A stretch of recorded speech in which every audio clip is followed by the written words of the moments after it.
नमस्कार मैत्रिणींनो, आज मी तुम्हाला गोकर्णी या झाडाविषयी माहिती सांगणार आहे.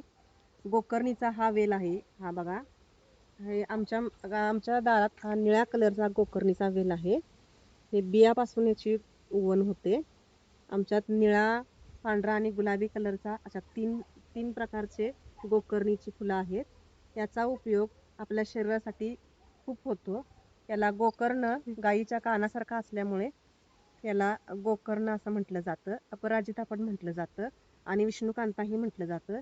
विष्णूंना ही फुलं खूप प्रिय आहेत.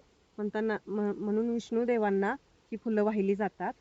याचा काढा सुद्धा करून पिला जातो. वजन कमी करण्यासाठी, बीपी लेवल कमी करण्यासाठी आणि शुगर कमी करण्यासाठी सुद्धा ह्या फुलांचा वापर केला जातो. याचा आपण आता काढा कसा केला जातो याची थोडी माहिती जाणून घेऊया. याची फुलं तोडून घेऊया आधी. हे बघा फुलं. आपण व्हाईट कलरची पण गोकर्णी पाहूया. आणि गुलाबी कलरच्या गोकर्णीला आता सध्या फुल लागलेलं नाही. हे बघा निळ्या कलरचा, हे पहा, अशी फुलं आहेत. एक वर्षभर त्याचा आम्ही काढा करून पेलो. नंतर हे झाड सुकल्यानंतर बंद झाला. आता हा पावसामुळे हा वेल भरपूर याची ग्रोथ झाल्या. मग आता नंतर त्याला फुलं लागायला चालू झालेलं आहेत. हे बघा, हे अशी फुलं लागतात त्याला.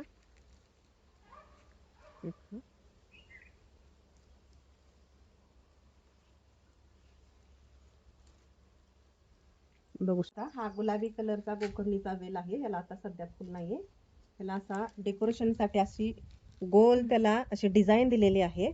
आता पावसामुळे याची वाढ भरपूर झालेली आहे. याला जरा थोडासा कट करायला पाहिजे. हा बघा इथं झाडावरती असा चढवलेला आहे. बघा, हे अशी त्याला शेंग लागते. हे ह्याचे सीड्स जर आपण टाकले तर सीड्स पासून ह्याची ग्रोथ होते. हे बघा, याला फुलं नाहीत सध्या. फुलं लागल्यानंतर मी दाखवेन. हा निळ्या कलरचा गोकर्णीचा वेल आहे. त्याला पाईपच्या साह्याने असे वरती चढवण्याचे काम चालू आहे डेकोरेशनसाठी. हा आमच्या दारातच वेल आहे. ईशान्य दिशेला हा वेल लावलेला आहे वास्तुशास्त्रानुसार. हे पहा, हे व्हाईट कलरचा अपराजिताचं फुल आहे. कोणतेही फुल असलं तर त्याच्यात समानच त्यात हे असतं. तुम्ही पांढऱ्या फुलाचा सुद्धा चहा करून पिऊ शकता किंवा काढा करून पिऊ शकता. ह्याला पांढरी फुलं लागलेली आहेत गोकर्णीला. हे पहा, याचाही तुम्ही काढा करून पिऊ शकता. ह्या बिया लागलेल्या आहेत, शेंगा लागलेल्या आहेत. याच्यात 15 किंवा 10 अशा बिया असतात. लहान असतात छोट्या छोट्या. ही शेंग वाळल्यानंतर जर आपण टाकली तर त्याची झाडे उगवून येतात. अपराजिताची निळी आणि पांढरी अशी दोन्ही फुलं मी आणलेली आहेत. आता याला स्वच्छ धुवून घेऊया. तर आता तुम्ही पाहू शकता, हे गोकर्णीची फुलं मी आता स्वच्छ धुवून घेतलेली आहेत. आता मी हे गरम पाण्यामध्ये टाकत आहे.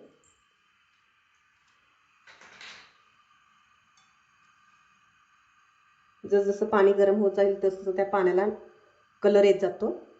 आपला अपराजिताचा काढा तयार झालेला आहे. तुम्ही बघू शकता, असा हा निळा कलर आलेला आहे. आणि स्वयंपाक करताना सुद्धा याचा उपयोग केला जातो.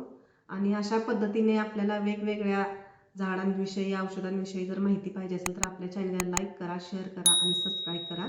धन्यवाद.